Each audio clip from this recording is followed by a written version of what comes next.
Šta za vas predstavlja titula počasnog viteza? Predstavlja jedno svojevrsno priznanje za, mogla bih da kažem, za celu karijeru, ali najviše za ono što se desilo ovog leta pre 2 meseca, to je za osvajanje zlatne olimpijske medalje. Kada se osvrnete na sve godine bavljenja sportom, kako je izgledao put do olimpijskog zlata? To bih najbolje mogla da uporedim sa jednim roller coasterom gde je bilo dosta padova, bilo je dosta naravno i lepih trenutaka, onako nekih lepih, kako bismo rekli, imamo padove, imamo uspone. Pa ono što je ljudima praktično dostupno jesu usponi. Međutim, ono što niko ne može da vidi, to su neki padovi koje svaki sportista sam proživljava sa svojim timom. U mojoj karijeri ih je bilo mnogo, posebno kada je u pitanju moj olimpijski put, tako da bih ja najbolje mogla ceo ovaj put do zlata medalje da uporedim sa jednim roller coasterom koji je na kraju stvarno imao sjajan epilog za mene. Koji je vaš sledeći karijerni cilj?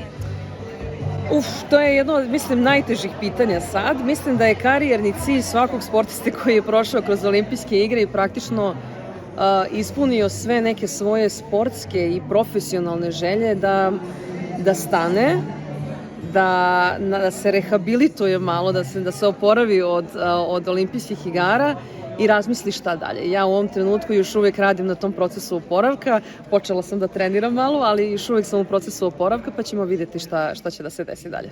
Koja bi bila vaša poruka mladima koji sanjaju učešću na olimpijskim igrama? Rekla bih mladima da pronađu sport koji je za njih dobar, da probaju sportove. Više bi ovo bila poruka, ja mislim, roditeljima nego mladima, da prosto da stimulišu decu da se bave sportom, ne mora streljaštvom, bilo kojim sportom zaista, da se pronađu u nečemu i videći da postoji toliko puno benefita koje pruža sport i stvarno daje im šansu da na jedan jako lep i dobar način da postignu neke sjajne uspehe i da sanjaju neke mnogo velike snove.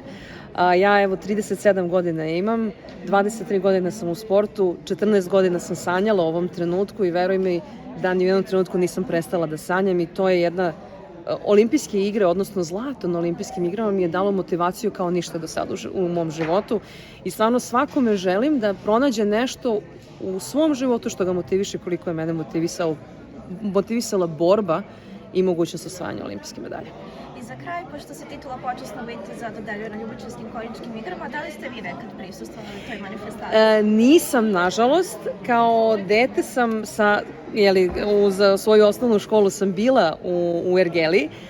Išla sam da posetim, međutim kasnije nisam razmišljala na taj način i evo danas sam baš shvatila koliko je to tužno što je Požarevac toliko blizu Beograda, a da ja ni jednom nisam bila nakon te osnovne škole ni u Požarevcu, ni na Ljubičanskim igrama i to je stvarno nešto što se kaže na mojoj bucket listi i gledat ću da dođem u narednom periodu. Na naredne igre ću pokušati da dođem svakako.